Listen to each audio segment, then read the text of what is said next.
Can you hear me on the back? Okay. Okay, good morning, everyone.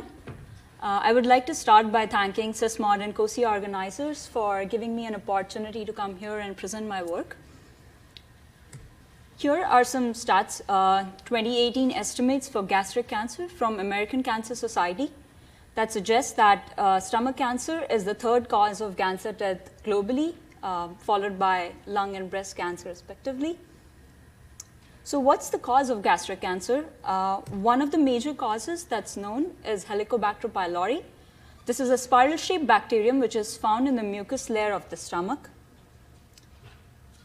You'll be surprised to know that H. pylori colonizes about 50% of the world's population, wherein 85% of these cases are asymptomatic.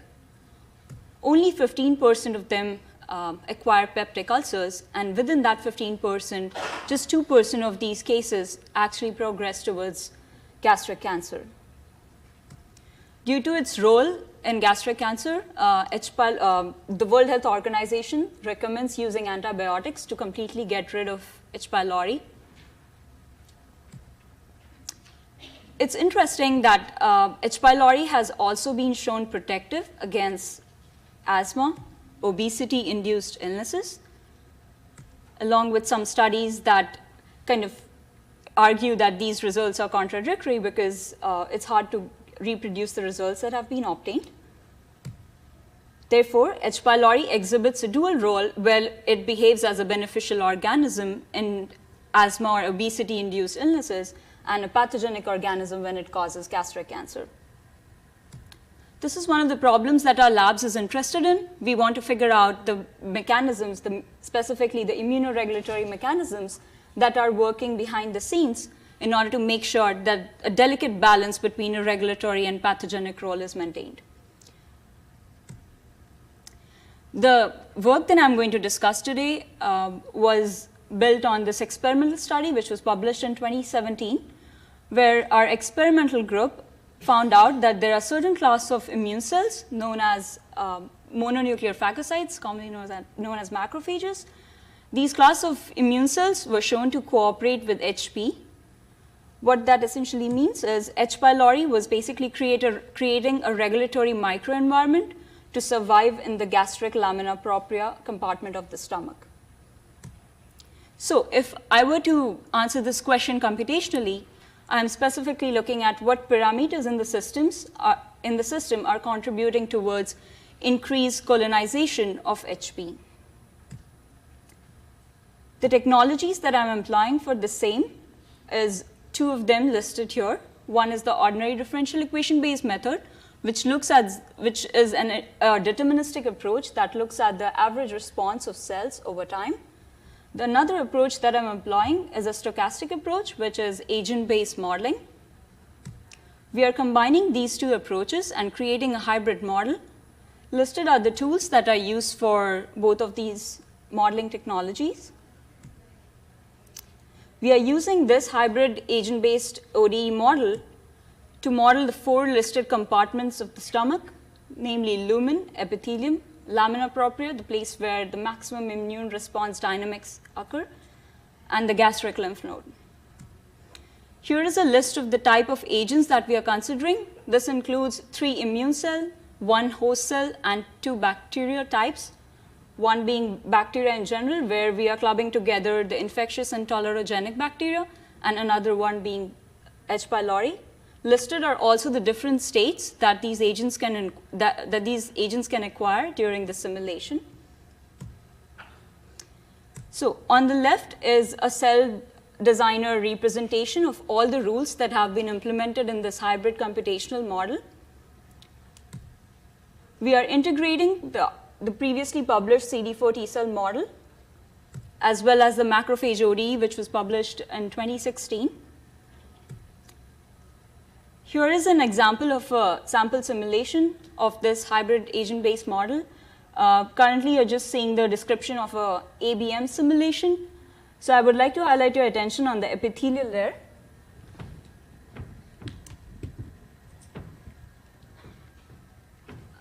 And you can see that the state of the epithelial layer is changing from blue to red wherein blue stands for a healthy state, whereas red stands for a damaged state.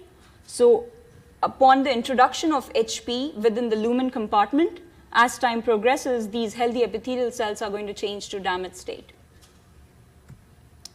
So in order to gain any novel insights from the model, the step one that we employed was we wanted to check whether or not the dynamics that are produced from our model are close enough to the experimental results.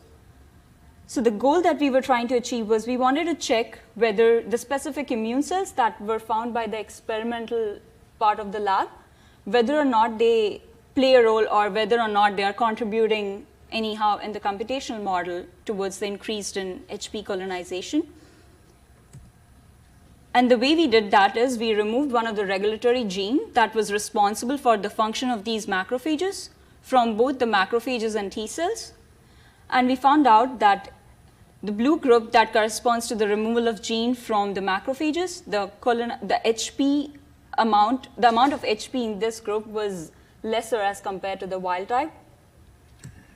When we observed that in the T cell, even though the amount of T cell in the in silico model was higher as compared to HP, the colonization of HP that corresponded to this group was lower, which led us to conclude that we observe similar immune system dynamics in our computational model as that to the experimental system, thereby again suggesting that there is a role of macrophages in promoting HP loads.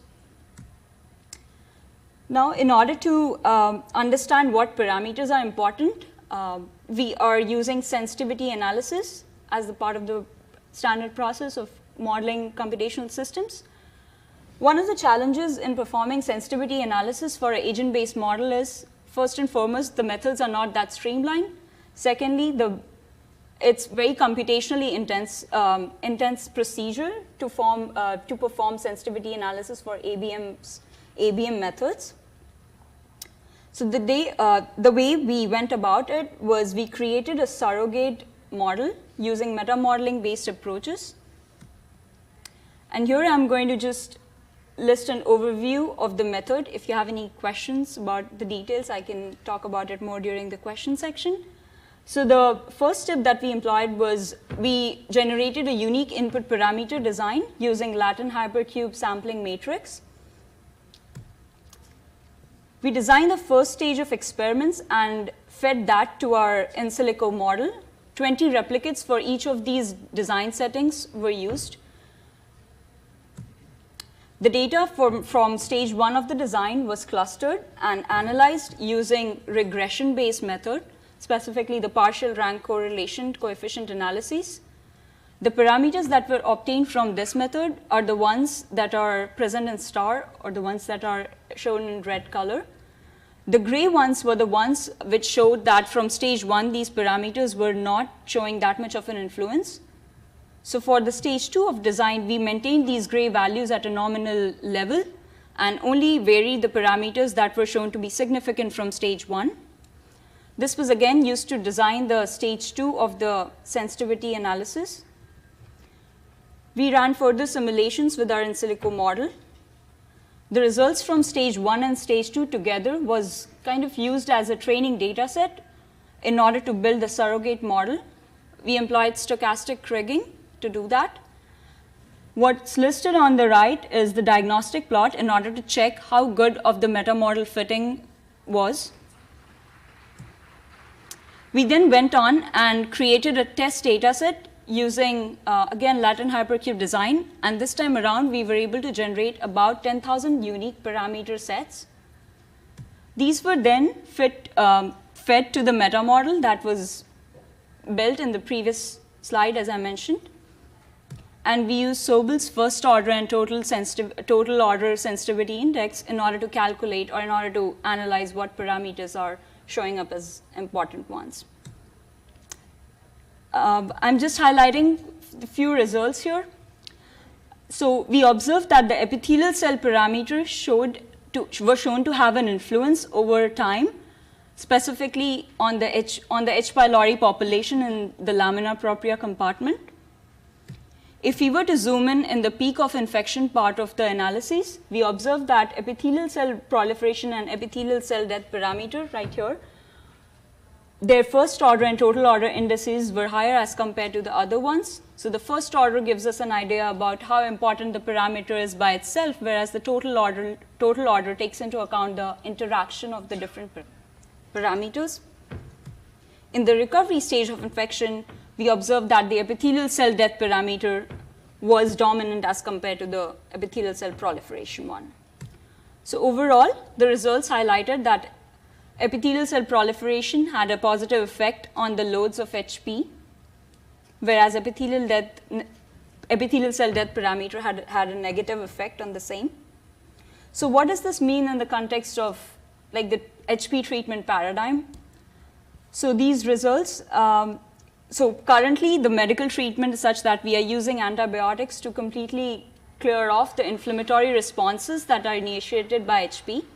However, these results can guide us toward a direction where we can utilize the insights that are derived from these modeling combined experimental approaches to look at the deeper regulatory responses that might be acting underneath. So just to summarize, our modeling results produce similar dynamics to the experimental study. The results suggested the role of macrophages in facilitating and promoting the higher loads of HP. Epithelial cell proliferation and death parameters were shown to have an effect on the colonization of the HP loads. And we were successfully able to perform spatio-temporal sensitivity analysis that highlighted the role of epithelial cell parameters during the peak and recovery stages of infection. With that, I would like to conclude that there's still a long way to go. We need to find a better and a more targeted approach in order to reduce the inflammatory response and try and figure out how we can dominate the regulatory or protective effects of HP. With that, I would like to thank my advisors. I would specifically like to thank Dr. Stefan Hoops, who was instrumental in helping me develop the integrated OD ABM tool. Dr. Shi Chen, who is the meta-modeling expert at Virginia Tech. Again, the SysMod COSI organizers and ISMB for their generous support through the Travel Award and the graduate program that I'm part of. Lastly, I would like to invite you to my poster this evening, A219. Stop by to just, if you have any questions or just chat in general. And with that, I would like to take any questions.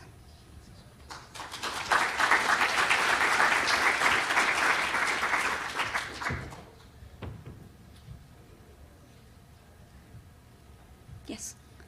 Can you explain more about how your sensitivity analysis work? Okay. Because I think you have a matrix that shows the results of taking IL-12 and others. Yes. Useful parameters, but how did you arrive at those? Okay, so the question is, he wants me to explain the sensitivity analysis as to how I arrive the parameters that I'm claiming to be significant or to have an effect on the cell outputs. So as I explained, there are so we divided the procedure into two major steps. The stage one, we are actually running the simulations using the model that we have in place. And for that, we are using the method of design of experiments using Latin hypercube. So that's the Latin hypercube part of things. And once we have the output from the actual model, we are using that as a training data set to, you can think of like a meta model as a machine learning model. So once we have enough simulations as a training data set, we feed that into a black box / machine learning model. This is how we test how good fit the model is. And once you have a surrogate model, we again design another set of parameters, and this time the set of parameters is larger, and we feed that to the machine learning model and observe the results. So this part, if you're exactly asking about the calculation of the parameter, like indices, that's Sobel's total sensitivity and first order index that we are utilizing, and here is the citation for that. Yeah. We have time for one more question. Yes. Thank you for your nice talk, first of all. Thank you. What tools do you use to solve your ordinary equations, and how did you choose the one Are you asking about the ODE model specifically? Okay, so the ODE model was published in 2013 in PLOS Computational Biology, and I'm just utilizing that in the agent-based framework. The use of that is the ODE model has cytokines, receptors, and transcription factors, and that can give us an idea about the intracellular responses that are specifically occurring in T cells and macrophages that we are considering, if that helps. Does that answer your question? Or okay, yeah, okay. All right, let's thank Meghna.